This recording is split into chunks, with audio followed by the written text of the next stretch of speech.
All right, welcome back, my law enthusiasts, to another episode of Lawyer Up Legal Insights Unwrapped. Thank you guys for joining. I do want to bring this. We talked about it earlier. I did a shorter version of the judge's decision in the Fani Willis case. He has made a decision, and he has allowed Fani to stay on with the option of only if she decides to let Nathan Wade remove Nathan Wade from the state prosecution team. So she has one of two options, and if she wants to, well, she has one of two options. With if she wants to stay on, she can remove Nathan, or she can go along with that whole DA staff of hers. So she doesn't really have much options here. This is one of two, and it looks like Nathan is out, is what I suspect. But of course, the defense can appeal, and as can Fani Willis. So for some reason, I don't suspect that Fani will appeal. I do foresee the defense appealing. I absolutely foresee them deciding that this needs to be appealed, and that may take some time in terms of getting a decision back. So again, that's where we are with this decision. But I do want to go over the entire.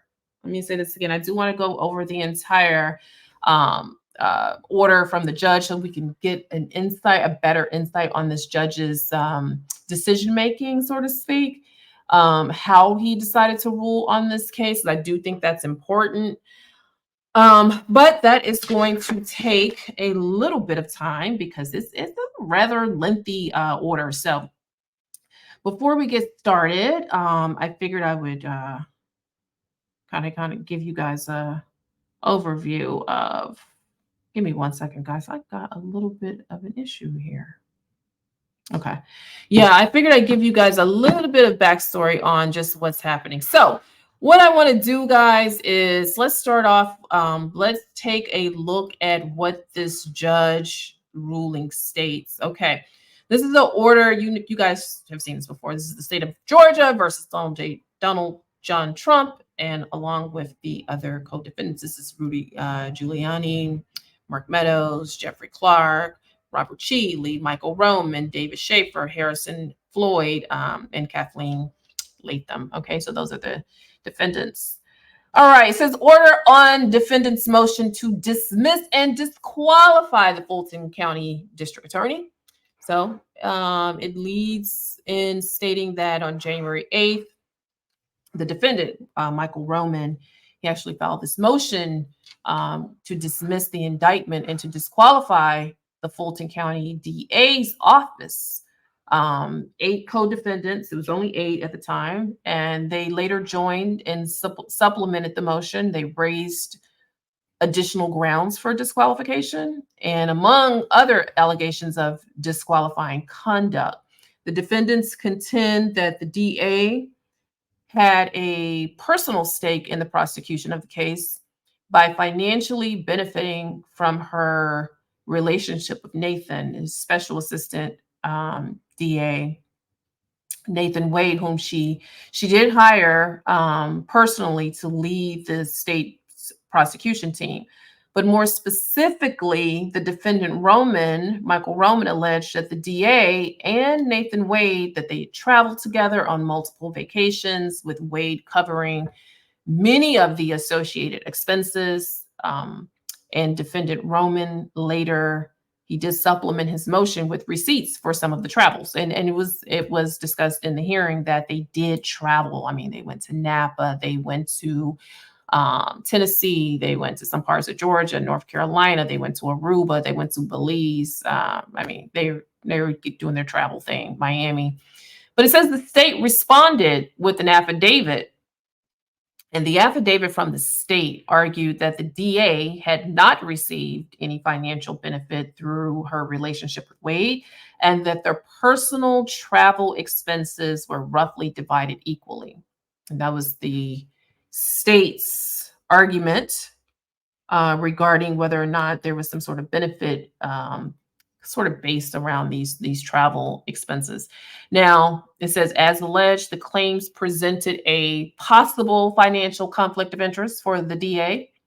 More importantly, the defense motions and the state's response created a conflict in evidence, which I do agree with that could only be resolved through an evidentiary hearing, and one that could not simply be ignored without endangering a criminally accused constitutional right to procedural due process. So the judges basically stated that a hearing had to take place because otherwise these defendants, their constitutional rights or potential due process would be compromised. But he says after 2.5 days of testimony, during which the defendants were provided an opportunity to subpoena, and you guys saw it, Bradley, Yardy, people were subpoenaed, and they were, the defense was able to introduce whatever relevant and material, and this is, I think, where it becomes important, the material evidence that they could muster. The courts finds that the defendants failed to meet their burden of proving that the district attorney acquired an actual conflict of interest in this case through her personal relationship and recurring travels with the lead prosecutor. And I think this is where it's really becomes really a stickler for what the judge was looking for in terms of his legal standards. He was looking for an actual conflict of interest.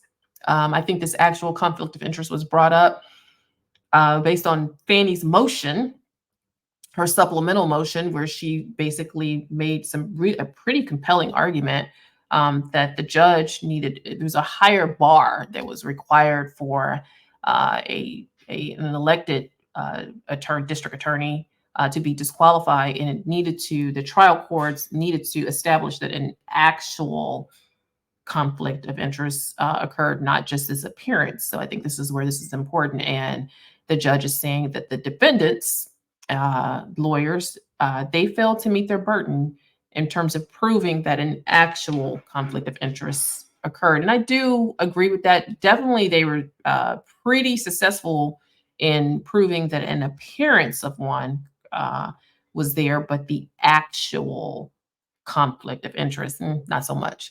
He says the other alleged grounds for disqualification, including forensic misconduct, are also denied. Now, this I don't necessarily agree with. But I mean, I guess we'll see what his argument was. We'll keep reading along. It says, however, the established record now highlights a significant appearance of impropriety that infects the current structure of the prosecution team, an appearance that must be removed through the state's selection of one of two options. The defendant's motions are therefore granted in part.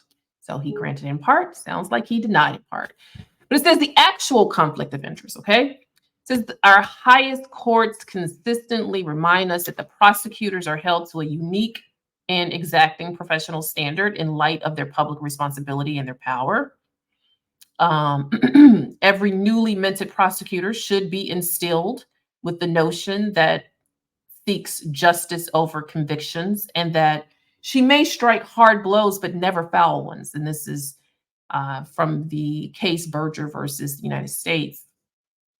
It says, most importantly, prosecutors are expected to assume a role beyond a mere advocate. Okay, so prosecutors can't just be advocates for one side. They must make decisions that are on the behalf, the best interest of the public, not their own, not their personal, and not their political interests. And he does state case, the state versus Wooten. And he says that in this, what does he say here? He says his is a public duty. He represents the entire public, recognizing these are not empty slogans nor toothless admonitions without practical effect. Georgia courts have not hesitated to step in and use their inherent authority to disqualify a state prosecutor when required, especially when that prosecutor labors under an actual conflict of interest. So again, there has been some case law in Georgia where prosecutors have been disqualified. But again, I think this is important because this is just regular prosecutors, not as, you know, as mentioned in Stanny's motion, Fanny's, I called her Stanny, Fanny's motion, that these were not elected DAs, the elected prosecutors. So he's just saying here that the state, they had, in the past, they have stepped in to disqualify state prosecutors. But he goes on to say in his order that each court may exercise such powers as necessary to protect or effectuate its judgment. Every court has power to control in furtherance of justice the conduct of its officers and all other persons connected with a judicial proceeding before it in every matter appertaining thereto. And he goes on to cite some language from Regis versus the state, where it says courts have independent interest in ensuring that criminal trials are conducted within the ethical standards of the profession. Attorneys do have a ethical standard that they need to uphold, and that legal proceedings appear fair to all who observe them. I think that's very important, especially for the public interest. Goes on to say disqualification of a prosecutor due to a conflict of interest is thus not a creature of statute so much as it is a judicial remedy, okay? Recognized by our appellate courts since their formation, generally on grounds of public policy.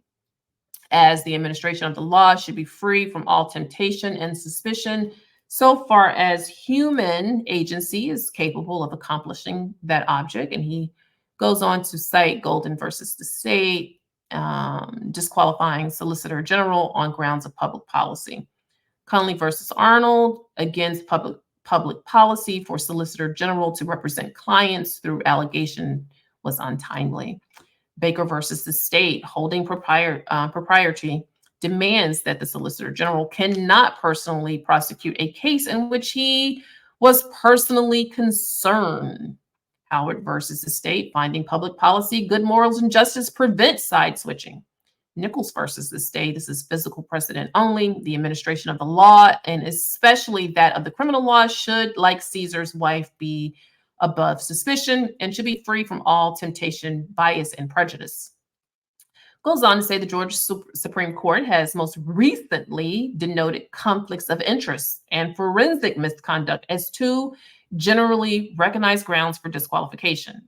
Okay, so if there's a conflict of interest and the forensic misconduct, the Supreme Court of Georgia recognizes that as a ground for disqualification. And Breed versus the state, let's see, 2022. And he also cites Williams versus the state, 1988. Says a conflict of interest includes acquiring a personal interest or stake in the defendant's conviction. He gives some case law, and he also says, see also the Black Laws Dictionary right here, guys. See the Black Laws Dictionary that defines conflict of interest. And that is, in such circumstances, no showing or prejudice by a defendant is required. I will say this. Let's just jump back to this. Acquiring a personal interest or stake in the defendant's conviction. I don't think that it was established that there was some sort of personal interest from Fani Willis or either Nathan Wade in terms of the defendant's conviction, them having a stake in it. So I don't think that was proven. It says, this is so because the prosecutor's duty to the public creates an additional public interest that must remain unconflicted in every criminal case. That I do agree with. Okay, on down. A determination of whether a prosecutor is laboring under a conflict of interest is a fact-driven one. Okay, so you gotta have some facts to determine whether or not there is some conflict of interest. And I would say material facts for a conflict of interest. It says, see Battle versus the state. It goes on to say, finding insufficient evidence of a conflict of interest after establishing testimony that attenuated the nature of the connection between the lead prosecutor and the victim's mother, who worked as an employee at the same office. In this case, Wade's manner of payment is not actionable on its own. Did you guys hear that? In this case, Nathan Wade's manner of payment is not actionable on its own. Whenever a private attorney like Wade is paid by the billable hour, a motive exists, okay, to extend or prolong the assignment. So this does, I mean, if you just read it from that, if you think about it, then you would think, okay, well, maybe there is a conflict of interest. He has some sort of desire or motive to extend or prolong his assignment as the SADA. But it says this, however, is a tension that the legal profession has long accepted. Everybody knows, billable hours, more work you say you do, longer you stay on the case, is also the type of speculative status violation that our courts have regularly denied as insufficient grounds for disqualification, absent solid proof of some other conduct. So, according to this, courts have regularly denied some of these accusations due to just insufficient grounds. There's not enough proof, I should say, in just showing billable hours that this person had a motive or was trying to prolong the case just because of the the billable hours. Now, I am not a practicing attorney. I have the JD, but I am not a practicing attorney. I'm not barred for the state of California. So just want to put that out there. But let's keep going. So, I mean, I don't do billable hours because I'm not practicing. All right. But it says, thus, a SADA's oath of office, so Nathan, took an oath of office in combination with the supervision theoretically provided by a neutral and detached DA, should generally be sufficient, usually, guys, is sufficient to dispel the appearance of that improper incentive. So if you have your SDA, someone in Nathan's position, taking an oath of office that he's going to bill reasonable hours based on the work that he's done, you have a neutral DA, elected official such as Fani Willis, in position is signing off and on his billable hours. Usually that's enough to dispel anything fishy going on behind the scenes, an appearance of an improper incentive. Nor would a romantic relationship between prosecutors standing alone typically implicate disqualification, assuming neither prosecutor had the ability to pay the other as long as the relationship persisted. So just because, two prosecutors are in bed or betting each other or sleeping around or effing, whatever, doesn't necessarily mean there's grounds for disqualification based on that alone. Okay. But that's as long as there is not, of the two prosecutors, one is not actually paying the other. And in this case, Fani was paying big money. She's paying close to $700,000 for Nathan to bet her. So that, here to me, this does not apply because she is the responsible, head DA. She was paying him. So, and she paid him pretty well, much more than the other special SADAs. Okay. But it says, but in combination, as is alleged here by the defendants, a prima facie argument arises of financial enrichment and improper motivations, which inevitably and unsurprisingly invite a motion such as this. Okay. So he's saying that the defendants arise that there was some sort of financial enrichment from Nathan as well as Fani, and that there were some improper motivations around this subject of billable hours and finances. It says, as to the financial allegations, the court makes the following factual findings. On November 1st, 2021, the DA hired Nathan Wade to serve as a SADA and lead the investigation that produced the indictment in this case. The DA considered at least one other option before hiring Wade, extending an offer to Governor Roy Barnes, who declined. The contract allowed a $250 hourly rate, and he notes this is relatively low. It's a low amount by Metro Atlanta standards for an attorney with Wade's years of service, and contained a ceiling on the maximum number of hours permitted. Now, I will say, I mean, you're gonna be hard pressed to find any attorney that's gonna take a case for $250. It's the truth. It just is. $550, $600, $700, but $250. Yeah, he's. I feel like he's accurate about that. The problem is, it's just the amount, the way he was billing and the way it appeared. It just, yeah, it doesn't look good. But it says under the terms of the first contract, Wade was not to perform more than 60 hours of work per month without written permission. Okay, so he couldn't go over 60 hours a month. So let's see what that equals out to be.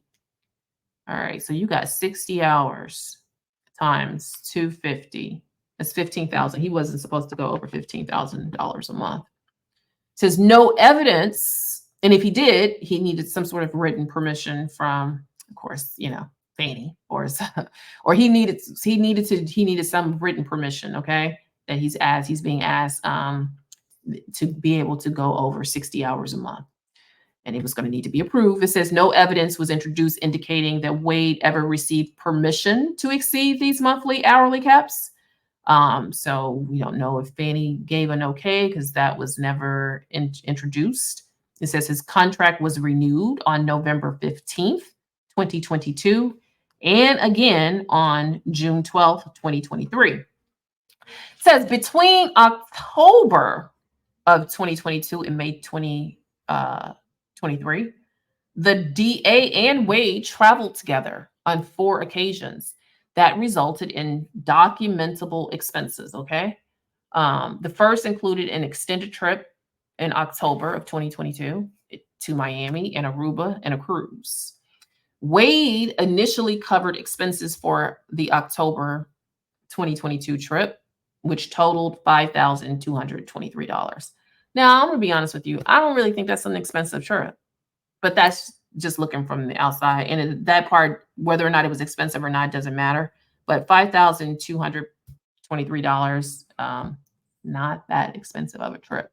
It says in December of 2022, the two flew to Miami for another cruise. I guess they like to be on that water, for which the DA paid $1,394 for plane tickets, while Wade purchased the passage for the cruise along with other vacation-related expenses totaling approximately $36.84. Okay, let me just see something here. So he took care of some of the expenses, $36.84.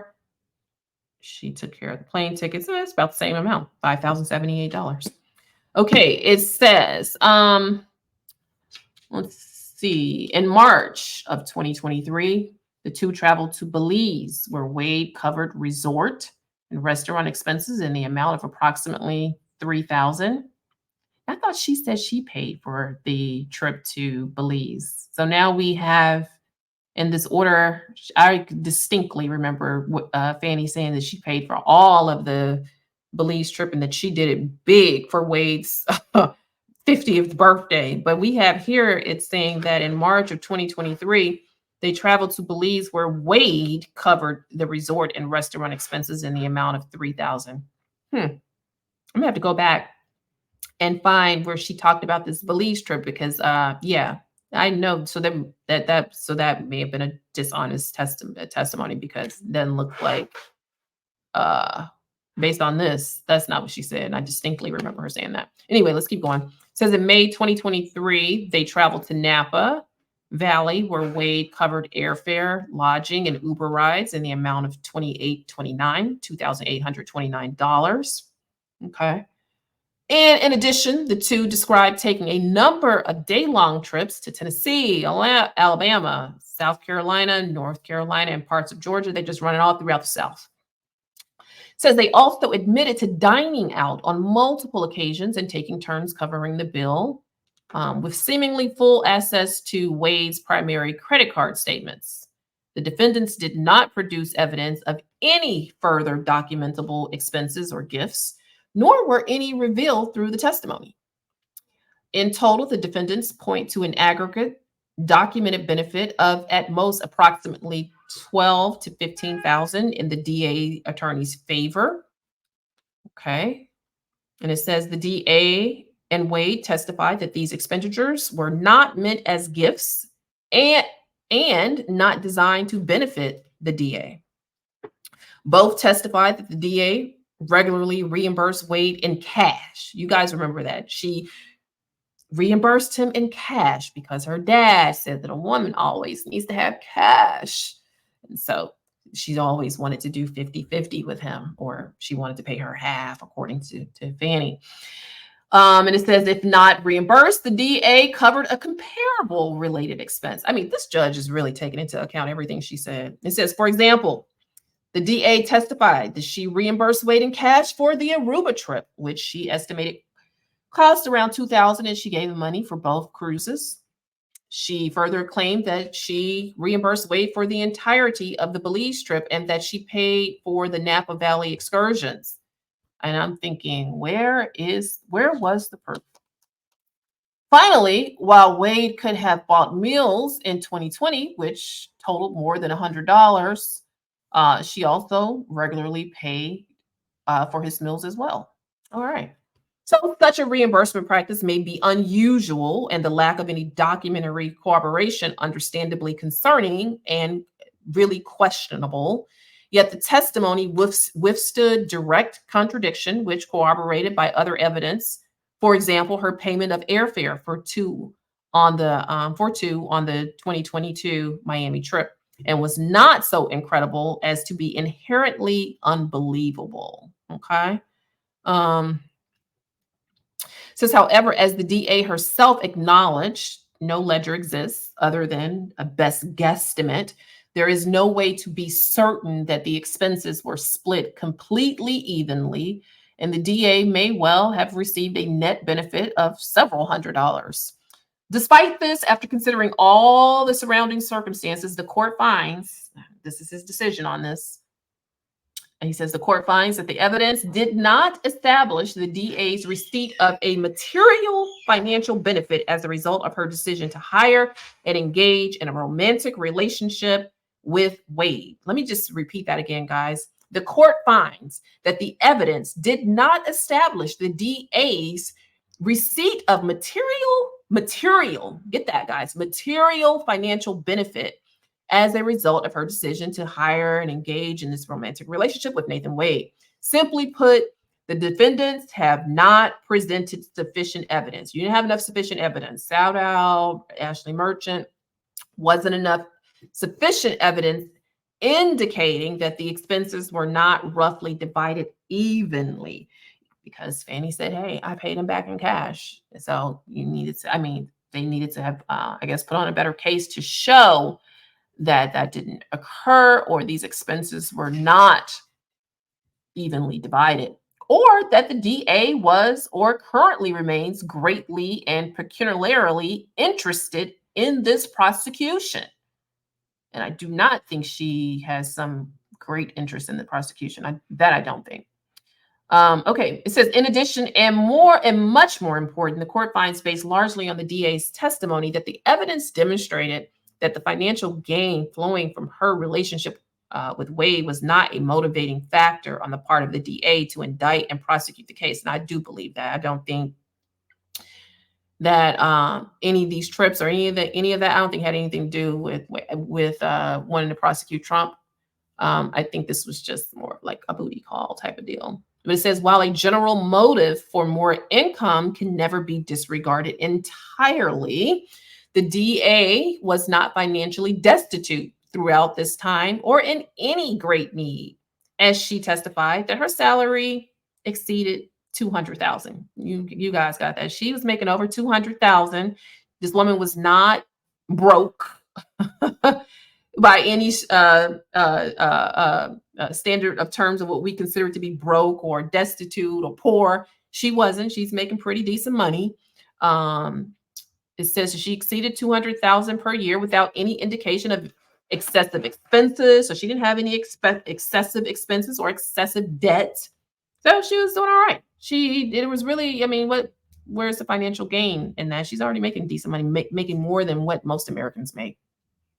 Says, similarly, the court further finds that the defendants have failed to demonstrate that the DA's conduct has impacted or influenced the case to the defendant's detriment. Now, that part I think is key.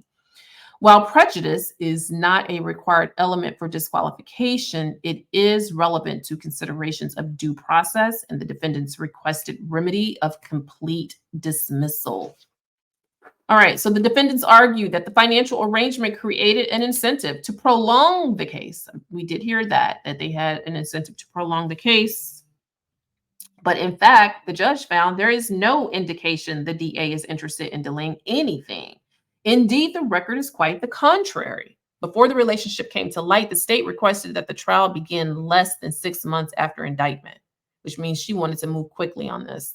Soon thereafter, the state opposed severance of the objecting defendants who did not demand their statutory right to a speedy trial. So there were in the beginning, I do recall there were some defendants that wanted a speedy trial. They wanted to go to trial soon, and the state actually objected to those defendants who did not demand their statutory right to a speedy trial. The state argued that it only wanted to try the case once. They didn't want to try a case a bunch of times. They only wanted to do it one time, assuming that such a trial would have been affirmed after any necessary post-conviction appeals. And I recall straight that was because the state thought that it just basically would show their hand to the other defendants. So they only wanted to do it one time. They didn't want to keep trying this case. So it says the state amended its proposed timeline in November 2023, which is just a few months ago, to request that the trial commence less than 1 year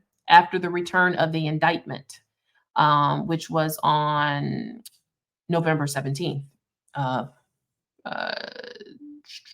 When did this occur?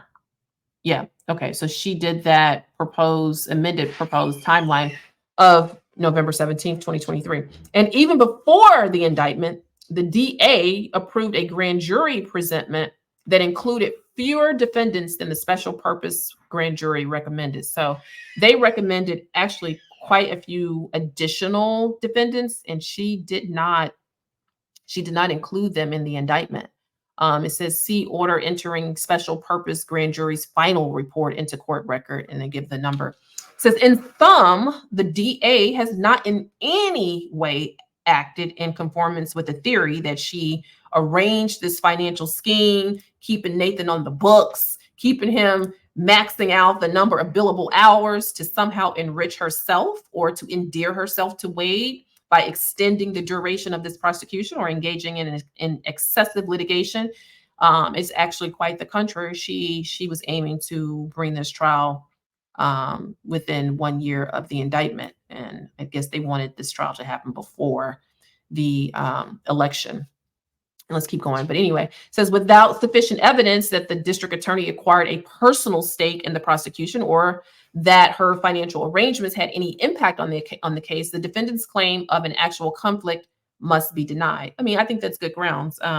Says this finding is by no means an indication that the court condones this tremendous lapse in judgment or the unprofessional manner of the DA's testimony during the evidentiary hearing.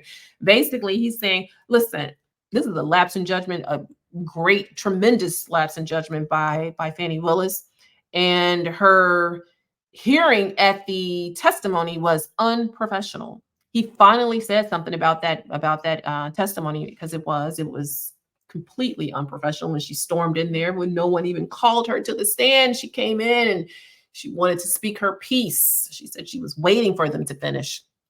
It says, rather, it is the undersigned's opinion that the Georgia law does not permit the finding of an actual conflict for simply making bad choices, even repeatedly. You can make bad choices repeatedly, but that doesn't mean there's an actual conflict. It can be an appearance of one, though.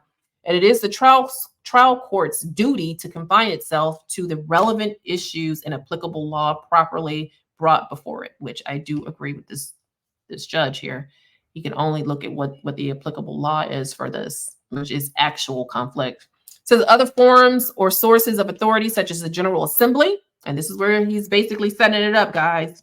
Okay, I'm only able to rule on the applicable law for the state of Georgia, but you have other sources of authority. So he's kind of saying, it's not over. It's not really over. There are other sources of authority that may decide to do something different. And he goes on here and he says there are other forms or sources of authority, such as the General Assembly, the Georgia State Ethics Commission, which is this new commission that Governor Kemp just empowered to do what, guys?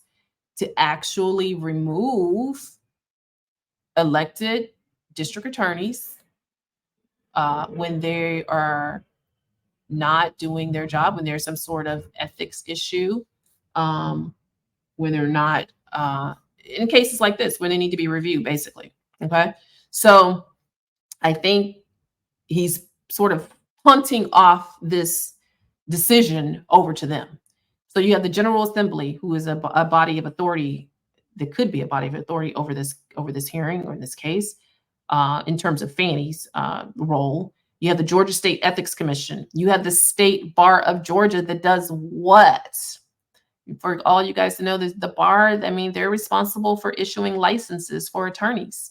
So the State Bar of Georgia is, they can review and say, decide whether or not there's any conflict within the professional rules of responsibility for barred attorneys. So the state bar can intervene here. And then you also have the Fulton County Board of Commissioners. And of course, lastly, the voters. The voters, because she is an elected official, the voters can decide, we don't want this kind of shenanigans in Fulton County. And so he's saying that they may offer feedback on any unanswered questions that linger. And not only will they may offer feedback, they may decide to do more, because that that state ethics commission has been empowered to actually remove elected DAs, and they can do that if they find that there is some violation that has failed to meet their criteria for her being able to keep her position. So there's that. So I think that we will hear more in this sense. So let's continue. Let's go on. Okay, guys. So as I stated earlier, the judge is basically stating he's laying out this blueprint for possibilities for Fani Willis to be disqualified by other authorities and not the court. And he stated that the General Assembly, that Georgia State Ethics Commission that we talked about, that State Bar of Georgia, the Fulton County Board of Commissioners, as well as the voters, they can all proceed on with unanswered questions. And those questions were not issues that were determinative for the judge in this hearing, in terms of the defendant's motions alleging whatever the conflict of interest was. So, but those other sources of authority can definitely continue to investigate. And as they investigate, they can decide whether or not her law license, as you know, the state bar is like the police for lawyers. They can determine whether or not she should keep her law license. They can determine, the Georgia State Ethics Commission can determine whether or not she stays on as a elected DA. Let's keep moving and see what else he's saying. Okay, so we're moving on to the appearance of impropriety. It says finding insufficient evidence of an actual conflict of interest does not end the inquiry. Okay, guys, so didn't find sufficient evidence for the actual conflict, but that does not mean the inquiry is ended. And I just mentioned we have those other sources of authorities, but that's not what he's talking about here. He says our appellate courts have endorsed the application of an appearance of impropriety standard to state prosecutors, even without any explicit finding of an actual conflict. And that's about appearance. He goes on to say, let's see what he does here, and say certain conflict of interest. Okay, he's stating some case law here. I'm going to probably skip around some of this because it's a lot of case law. A lot. So let me just move on down because I want to get to what he's saying. Okay, he says the cases cited here, the case law that resulted in disqualification, did not hold that an actual conflict is a necessary prerequisite. Okay, the state nevertheless argues that the facts presented suggested as much, and while that may be so in some instances, the opinions do not make that finding. and this court cannot ignore the explicit language of the Georgia Supreme Court and multiple opinions from the Georgia Court of Appeals. Further, while Davenport is the first instance this court can find where the exact phrase appearance of impropriety is used to assess the disqualification of a state prosecutor, the reference to Caesar's wife within that case law that we didn't go over, Nichols versus the state, and the admonition against all temptation and suspicion in Golden versus the state does demonstrate the principle has long been endorsed in Georgia law. He goes on to say, while formally undefined in Georgia precedent, an appearance of impropriety is generally considered conduct or status that would lead a reasonable person to think that the actor is behaving or will be inclined to behave inappropriately or wrongfully. He goes on, he says, that's Black Law Dictionary 122, 123. Okay, let's see. Borrowing from federal judicial recusal standards, okay, a reasonable person is an uninformed member of the public, so just like anybody, in the public, with only a passing knowledge of the facts at hand. And he goes on to say, see Cheney versus the United States District Court for District of Columbia for DC. Looks like Judge Scalia. Yeah, was on this one. All right, let's keep going. It says, this must be the standard, as otherwise, in this case, a casual, uninformed, or misinformed observer might believe the district attorney must recuse herself merely because her father shares a last name with a co-defendant, nor is a reasonable person hypersensitive or unduly suspicious without an understanding of the relevant legal standards and judicial practice. And that was in Sherwin-Williams, and they list the statute. I'm sorry, the case. Okay, let me keep going. It says the appearance standard recognizes that even when no actual conflict exists, a perceived conflict in the reasonable eyes of the public threatens confidence in the legal system itself. Okay, the appearance standard recognizes that even when no actual conflict exists, which is what he is alleging here, was what he's stating, that there is no actual conflict. No actual conflict, at least the defense didn't prove there was an actual conflict. Okay, but there is an appearance. Okay, the appearance standard recognized that even when no actual conflicts exist, a perceived conflict in the reasonable eyes of the public threatens confidence in the legal system itself, which is understandable. When this danger goes uncorrected, it undermines the legitimacy and moral force of our already weakest branch of government. And that is the inquiry concerning the Judge Comer. That's Georgia, that's 2023. Judiciary's judgment will be obeyed only so long as the public respects it. And he's citing the Federalists. Okay, so I'm going to scroll. I'm not going to read the footnotes, but we're going to scroll on down.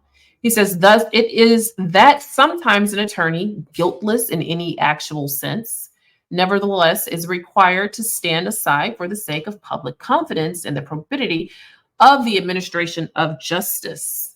And that's Love versus State. He goes on to cite State versus Rizzo, where he says to disqualify criminal defense counsel.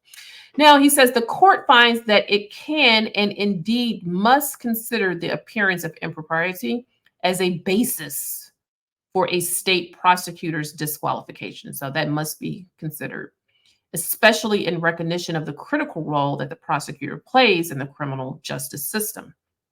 All right, so one final observation can be gleaned from a careful study of our appellate decisions applying this standard. The remedy can vary. He says, unlike an actual conflict, the finding of an appearance of impropriety does not automatically demand disqualification. Our Supreme Court has previously analyzed disqualification under an appearance standard in a civil case using a continuum, recognizing that disqualification is not always the appropriate outcome. And I think that's basically what he said here too. It says at one end of the scale where disqualification is always justified and indeed mandated, even when balanced against the client's right to an attorney of choice, the appearance of impropriety coupled with a conflict of interest or jeopardy to a client's confidences. In these instances, it is clear that the disqualification is necessary for the protection of the client. Somewhere in the middle of the continuum is the appearance of the impropriety based on conduct on the part of the attorney. As discussed above, this generally has been found insufficient to outweigh the client's interest in counsel of choice. What else does he say here? This is probably so because absent danger to the client, the nebulous interest of the public at large, and the propriety of the bar is not weighty enough to justify disqualification. Finally, at the opposite end of the continuum is the appearance of impropriety based not on conduct, but on status alone. And this is insufficient ground for disqualification. Goes on to say, see Bloomfield versus Bornstein, Stinson versus State. He's citing these cases. Says the Supreme Court further noted that disqualification due to an appearance of impropriety should rarely occur where there is no danger that the actual trial of the case will be tainted. And he does list some more case law. Let's see, what else does he say here? Okay, he says similarly in Billings, I'm skipping around. Similarly in Billings versus the state, although the Court of Appeals found the existence of an appearance of impropriety, it noted that the appearance could be cured through screening the affected prosecutor from participation or discussion of the affected case. He says also see head, let's see. Moreover, to ensure that no conflict of interest of the appearance of one might develop, the district attorney took the prudent step of ordering the investigator to take no part in the investigation or prosecution of the case. And these cases indicate that a trial court can consider alternative solutions to cure the appearance of impropriety. And it does look like the judge issued some alternative solutions for this case as well, which was based on Fani choosing between Nathan leaving, or she and her entire team over there at the DA's office could leave, which looks like Nathan's out the door. Let's see. Nor would the finding of an appearance of impropriety on the part of the DA herself, in contrast to an actual conflict, necessarily result in the disqualification of the Fulton County District Attorney's Office. Okay. Of the entire, nor would the finding of an appearance of impropriety on the part of the district attorney herself, in contrast to an actual conflict, necessarily result in the disqualification of the entire Fulton County DA's office. He goes on to say the district attorney in McLaughlin was absolutely disqualified due to a personal interest in the prosecution. McLaughlin versus Payne. As a result, assistant DAs appointed by the district attorney lacked any authority to proceed. McLaughlin did not address an appearance standard and made a point to limit the total disqualification to instances of absolute disqualification. So when the appearance of a conflict exists, only the affected prosecutor, be they elected or appointed, is affected. He goes on, let's see, in head. So the case may be disqualified from participation in the case, but not all the other prosecutors who work with him. Okay.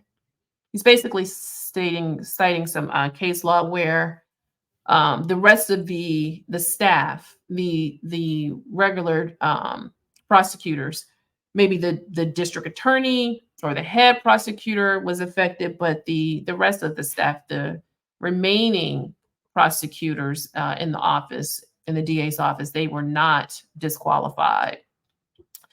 Let's see what else he says here. He's just citing cases where this has been the case, where the entire office wasn't suspended or dismissed. Distinguishing Davenport, 157, Georgia. He says an appearance of impropriety case by noting that the DA's disqualification did not require disqualification of the entire office. So he's setting that up. He goes on to say, with these principles in mind, the court finds that the record made at the evidentiary hearing established that the DA's prosecution is encumbered by an appearance of impropriety. This appearance is not created by mere status alone, but comes because of specific conduct and impacts more than a mere nebulous public interest because it concerns a public prosecutor. You guys got that? And then he goes on to say Blumenfield. Here he's talking about Fani. And he's saying that this appearance is not created by just status, that this is based on conduct, Fani's conduct. Okay, so Blumenfield 247, Georgia, it says, even if the romantic relationship began, okay, he's stating that came out of Blumenfield, that previous sentence that I read, but he says, even if the romantic relationship began after SADA Wade's initial contract in November 2021, the district attorney chose to continue supervising and paying Wade while maintaining such a relationship. So she chose to continue supervising Wade, continuing to sign off on all his legal bills while she maintained the relationship with him. She further allowed the regular and loose exchange of money between them without any exact or verifiable measure of reconciliation. This lack of a confirmed financial split creates the possibility and appearance that the DA benefited, I'll bet, non-materially, from a contract whose award lay solely within her purview and policing.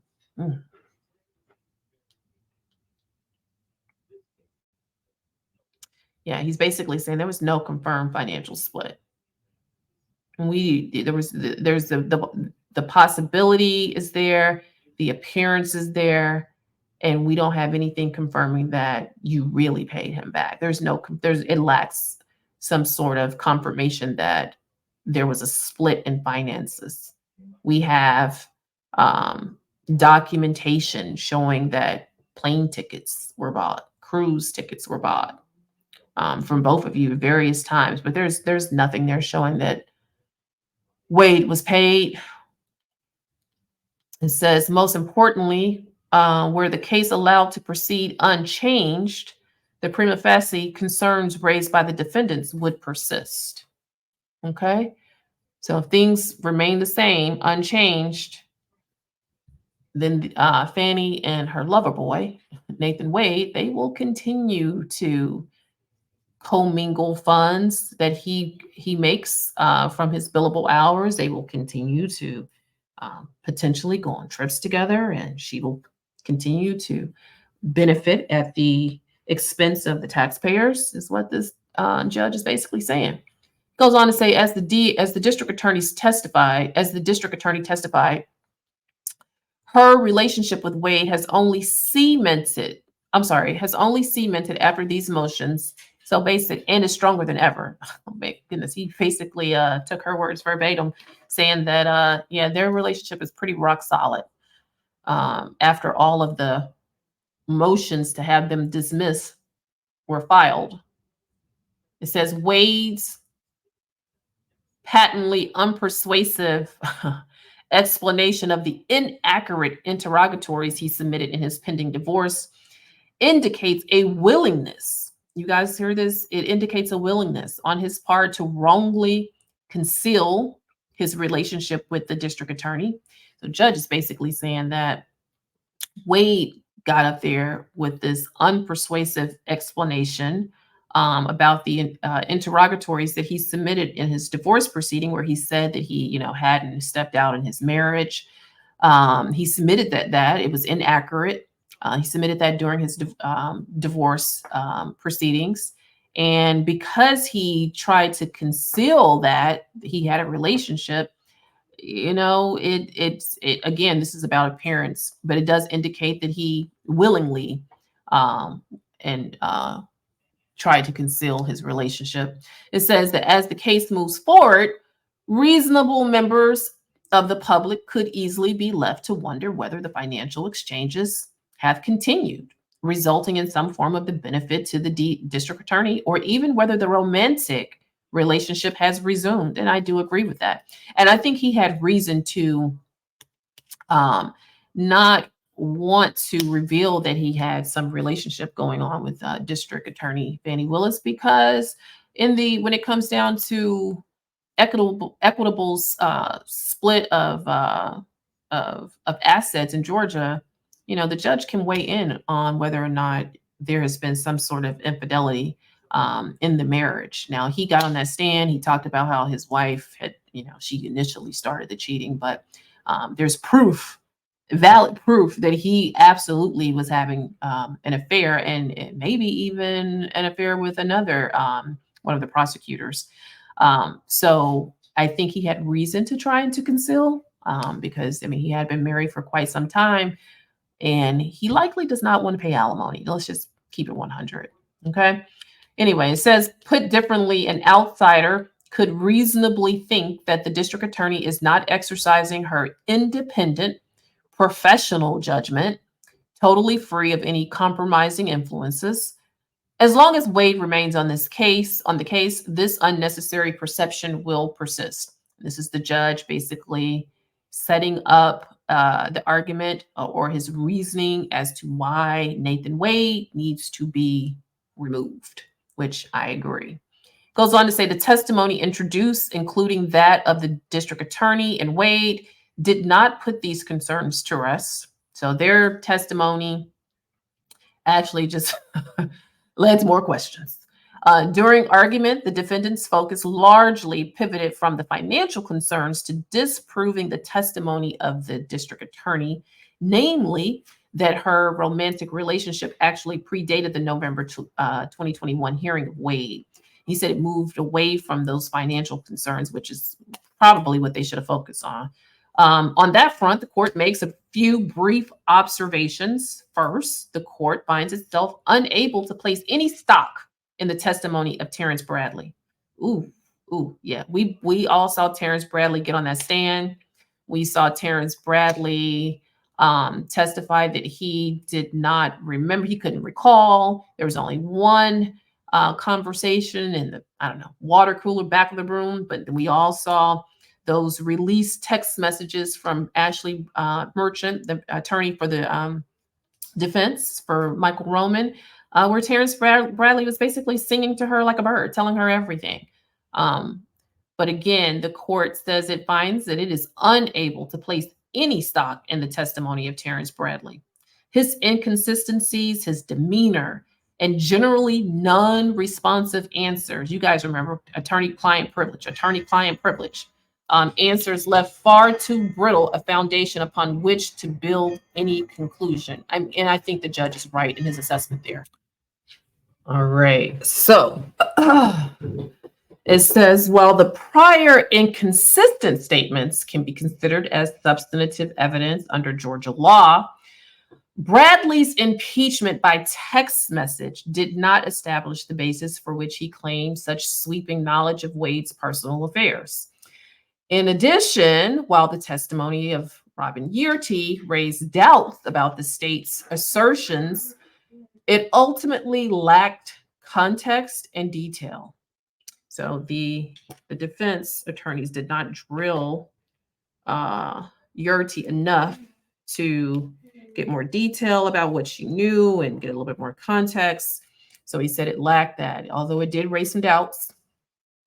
I thought she was probably the most truthful witness in that hearing. He goes on to say, even after considering the cell phone testimony from the defendant Trump, along with the entirety of the other evidence, neither side was able to conclusively establish by a preponderance of the evidence when the relationship evolved into a romantic one.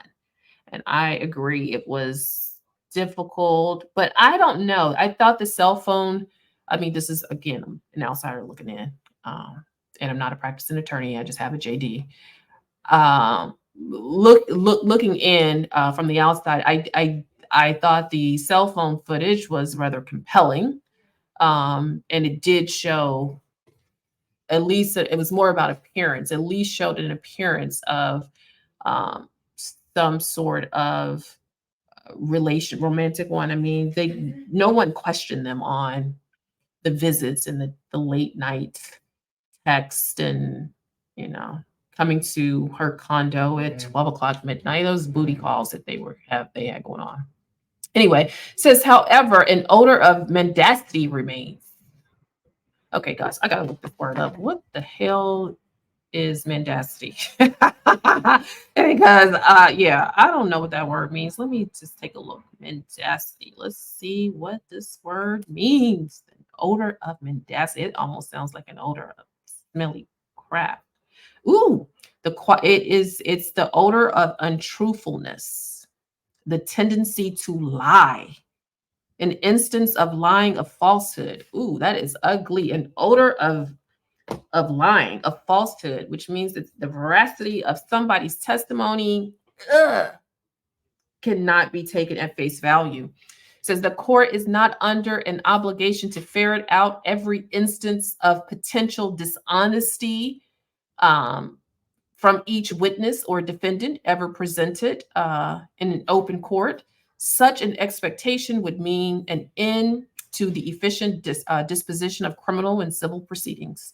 Yet reasonable questions about whether the DA and her hand-selected lead, Nathan Wade, testified untruthfully about the timing of their relationship further underpin the finding of an appearance of impropriety and the need to make proportional efforts to cure it.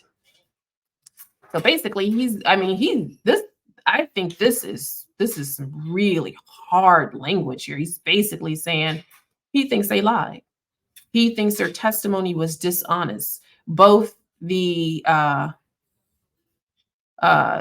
questions surrounding the DA and Nathan Wade about the truth. He's basically saying neither one of them were truthful concerning the timing of the relationship and whether or not, and this underpins this appearance. And he says you've got to make some sort of effort to cure this. He says ultimately, dismissal of the indictment is not the appropriate remedy to adequately dissipate the financial cloud of impropriety and potential untruthfulness found here. And he says, see Olson versus the state of Georgia. And he lists some quotes here. What does he say? Dismissal of an indictment is an extreme sanction. Yeah. Used only sparingly as a remedy for unlawful government conduct. Right? He's citing that case law. What else does he say? Quoting State versus Lample, there has not been a showing that the defendant's due process rights have been violated. Now, that part is true. Or that the issues involved prejudiced the defendants in any way. Yeah, it was not focused on that. It says, nor is the disqualification of a constitutional officer necessary when a less drastic and sufficiently remedial option is available. And this is where he's saving his own arse, or in giving Fani a lifeline for a short time being. It says the court therefore concludes that the prosecution of this case cannot proceed until the state selects one of two options. The DA, Fani Willis, may choose to step aside. She can step aside along with the whole of her office and refer the prosecution to the prosecuting attorney's counsel for reassignment. You guys hear that? She could step aside and let the prosecuting attorney's counsel reassign the case. Alternatively, Nathan Wade can withdraw, allowing the DA, the defendants, and the public to move forward without his presence distracting from and potentially compromising the merits of this case. Ooh, that was harsh. That was harsh. Under the forensic misconduct, it says Georgia Supreme Court also recognizes forensic misconduct or improper comment by the state as grounds for disqualification. One example of such forensic misconduct is expression by the prosecuting attorney of his personal belief in the defendant's guilt. Ooh. And that was Williams versus the state. Okay. And he says finding pretrial public comment that a conviction would be the right result constituted an impermissible but not disqualifying expression of the prosecutor's opinion concerning the merit of the case. He cites State versus Holman that was overruled on other grounds. He says, as guidance, Williams instructs that the trial court should take into consideration whether such remarks were part of a calculated plan evincing a design to prejudice the defendant in the minds of the jurors, or whether such remarks were inadvertent, just inadvertent utterances. He says Williams also notes that while a prosecutor's comments may be considered improper, they must be egregiously so to justify disqualification. Goes on to say this court has not located nor been provided with a single additional case exploring the relevant standard for forensic misconduct or an opinion that actually resulted in disqualification under Georgia law. Left unexplored, therefore, is how other examples of forensic misconduct can manifest, such as whether statements that stop short of commenting on the guilt of a defendant can be disqualifying. Nor has it been decided if showing of prejudice is required, and how a trial court should go about determining whether such prejudice exists. Nor is it clear whether the analysis differs depending on the pretrial posture of the case. Unmoored from precedent, the court feels confined to the boundaries of Williams and restricts the application of the facts found here to its limited holding. Says the defendants have exhaustively documented every public comment made by the DA concerning this case through their motions and supplemental filings. Many of these have already been addressed through a pretrial challenge made on similar grounds brought by defendants Trump and Latham. And he gives an order, order on motion to quash, preclude, and recuse.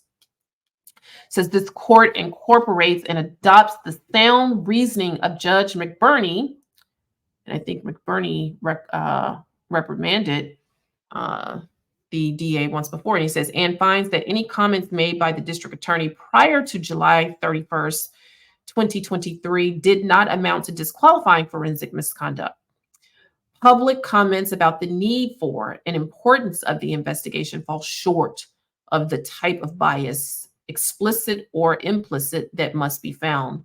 Similarly, more recent comments describing the charges in the indictment, the procedural posture of the case, the office's conviction rates, and the personnel behind the scenes antidotes are not disqualifying. This includes the DA's unorthodox decision to make on the record comments. Yeah, it is unorthodox because that normally doesn't happen. And authorized members of her staff to do likewise to authors intent on publishing a book about the special grand jury's investigation during the pendency of this case. I agree with that. You have an author writing a book during the investigation of the case. The case hasn't even been, you guys haven't even tried it yet. And you already in the process of having an author publish a book about the special grand jury's investigation. I mean, it is unprecedented and unorthodox. I will say that. It says such decisions may have insinuatory prejudicial effects yet to be realized, but the comments do not rise to the level of disqualification under Williams. The same cannot so easily be said of the DA's prepared speech delivered before the congregation of the local Atlanta church, the House of God, on January 14th, 2024. This was an epic. I scratched my head when I saw her do this. It says in these public and televised comments, the DA complained. She complained that a Fulton County's commissioner and so many others questioned her decision to hire Wade. When referring to her detractors throughout the speech, she frequently utilized the plural they. The state argues the speech was not aimed at any defendants in the case. Maybe so, but maybe not. Therein lies the danger of public comment by a prosecuting attorney. By including a reference to so many others on the heels of defendant Roman's motion, which instigated the entire controversy, the DA attorney left that question open to the public to consider. The court finds, after considering the statement as a whole, under all the circumstances surrounding its issuance, that the district attorney's speech did include defendant Roman and his counsel within its ambit, whether intentional or not.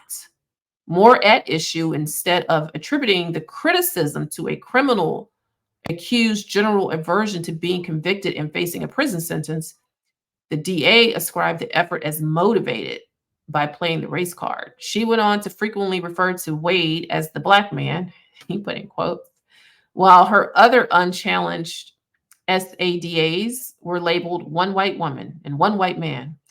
The effect of this speech was to cast racial aspirations at an indicted defendant's decision to file his pretrial motion. So he's basically saying she played the race card, uh, and this was following up to this defendant filing this motion to have her removed. Goes on to say, however, the speech did not specifically mention any defendant by name. Although not improvised or inadvertent, it also did not address the merits of the indicted offenses in an effort to move the trial itself to the court of public opinion. Nor did it disclose sensitive or confidential evidence yet to be revealed or admitted at trial. In addition, the case is too far removed from jury selection to establish a permanent taint of the jury pool. I'll say this about her church speech. For me, it was less about this, talking about the defendants. It was more about her going to that church, talking about this affair, talking about this, whatever she had going on with Nathan Wade while this man was actually married. I just thought the audacity, to go into church and even bring that to the congregation. You're speaking about this when you know you're wrong, regardless, it's very difficult to get around that. People do what they do. I mean, it is what it is. If you just want to see someone, he's married, whatever, that's you. That's on you. But to take it to the house of God, where things like that should be, that it is an unclean act. It means fornication. It's not your husband. It's someone else's husband. And I just felt like that was not the place that she should have been. She should not have taken that shit. I'm just going to say it. She should not have taken that to church, discussing that. If she kept that to herself, it was no reason for her to make any comments about her relationship with Nathan Wade, especially standing in front of the church talking about it when this man is still married. So it's like, no, don't bring that mess into the church. That's just my personal opinion about that. Because I was like, when I first saw it, I said, WTF. I mean, I literally thought, I was like, what? Because it just says a lot about character to me. But anyway, that's my personal opinion about Fani, and it has nothing to do with this case. It says, okay, let's move on.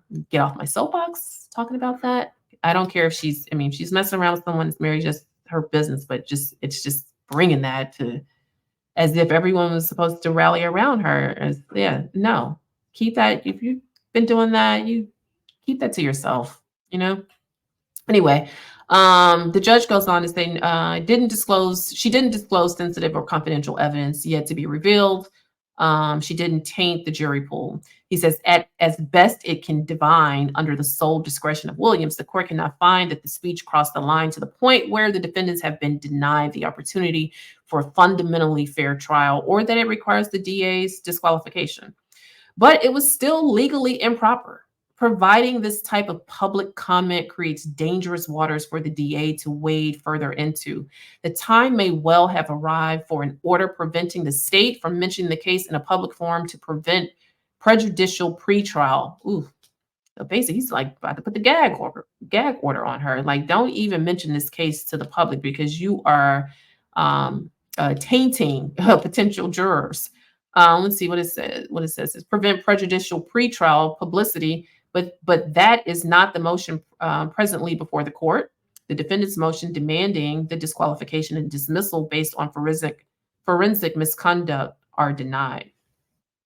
This judge is literally setting up a blueprint for what these defendants need to do going forward in terms of motions, and what these authoritative bodies that have the discretion of making decisions on Fani, her law license.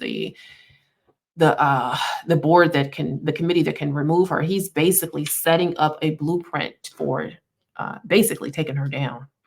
Okay, let me keep going. It says on other grounds, the defendants invoke a range of other constitutional, statutory, and county provisions in support of disqualification, including Georgia Constitution. He cites that. I'm going to keep going. Trustee clause, the Georgia Constitution, Article 1, Section 2, Paragraph 1. See various provisions of Fulton County Code, including financial disclosure requirements and alleged payment and hiring violations. Ooh, yeah. Okay, it says, as to the latter, a district attorney may appoint private attorneys to assist with criminal cases independent of any specific statutory authorization. State versus Cook says the statute does not place limitations on the appointment of a SADA to work on a specific case, as opposed to county approval of a general employee. All right. While SADA Wade's contract did not limit his work to any particular case, the testimony established as much, and the defendants have not produced any evidence demonstrating that his work ever expanded beyond this prosecution. Further, to the extent of the defendants argue, the circumstances of Wade's loyalty oath create independent grounds for disqualification.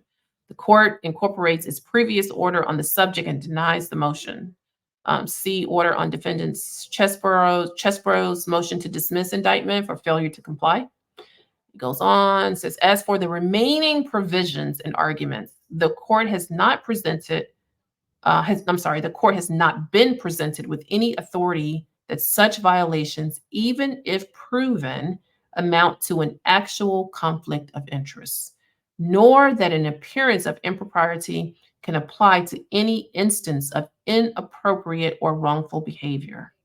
In each case applying the appearance standard, the impropriety was connected in some way to an allegation of a potential or previously recognized actual conflict. Okay. In a separate motion, adopting the arguments of her defendant Latham presents an additional theory. She asserts the right to call the DA as a witness at trial to examine her biases towards the defendants and demonstrate that she brought a politically motivated prosecution, accepting the sole citation raised in support with Duncan versus the state. This is the physical precedent only, allowing impeachment of the prosecutor for improper motives or bias, requires ignorance of the opinions surrounding context, actually reading the case and the authority upon which it relies, and not simply quoting a head note, reveals that the court of, and that's pretty funny because that's what people do in law school. You just quote the head notes. Anyway, it says, reveals that the Court of Appeals' antiquated use of the word prosecutor referred not to the legal officer handling the criminal case on behalf of the public,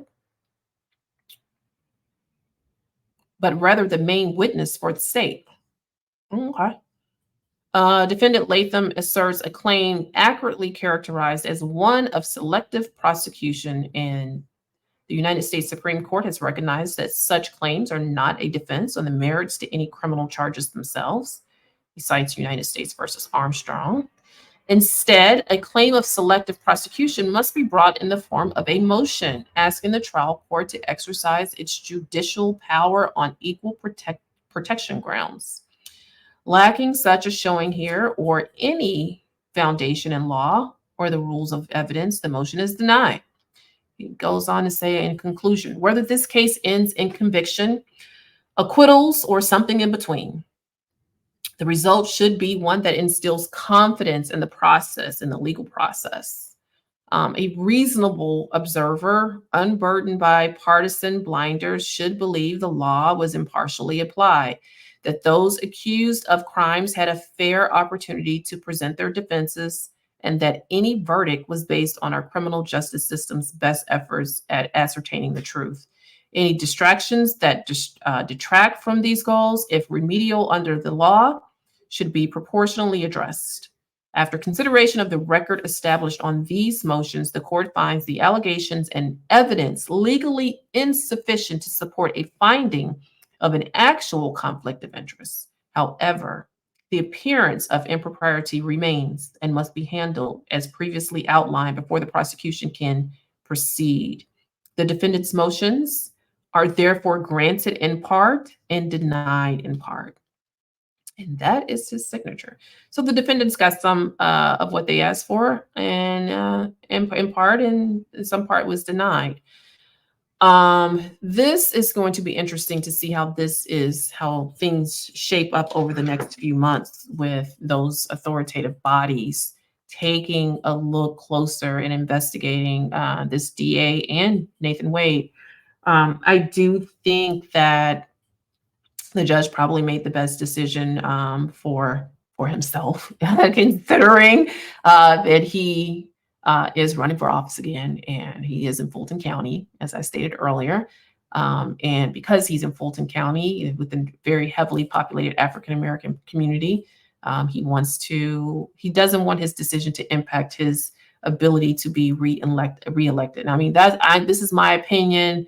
I think this was a well-written order that he has here. His decision, I think, is well-written. I think he makes some compelling arguments regarding why he dismissed Wade. I mean, he's basically saying he didn't believe the testimony of Nathan. From what I gather here, it doesn't sound like he believed the testimony of Nathan, Fani, or Bradley. I mean, he's basically stating it here that there's the veracity or the truthfulness of their testimonies was that question, and that she really had a lapse in judgment here, and he's not even a lapse, just tremendous, So again, we're going to see how this scathing order for this motion to dismiss and disqualify, how this carries on to those other bodies that will be looking into investigating Fani. And I'm just wondering what you guys think. Do you think it's best for Fani to recuse herself, or just Nathan to be removed, Nathan to withdraw? Because I will say that even though this case, if Nathan withdraws, which it looks like that's what he's doing, Fani still is under the eye. And when you have these other bodies investigating and calling her into question, it's still detracting from the case. We're still very much so involved in what's happening to this lead district attorney. So I'm just wondering, I want your opinions as to whether or not you think Fani should just recuse herself and step aside. And do you think Lady Justice is on her side right now? I mean, as of today, she can continue on with the case. Nathan is going to fall back to the wayside, be the lover boy at night, but not actually be working on the case. Hell, I don't know. Nathan might just start a YouTube channel. Who knows what Nathan's going to do? But I want your comments in the section down below. So let us know what you think. And I think that's it for me tonight. Again, guys, stay legal, stay lawful. Put your comments in, and please don't forget to like and subscribe. So we appreciate you guys taking the time to listen to all this. This is a very lengthy order. It's 23, 24 pages, so it's pretty lengthy. And we'll talk to you next time. Happy Friday.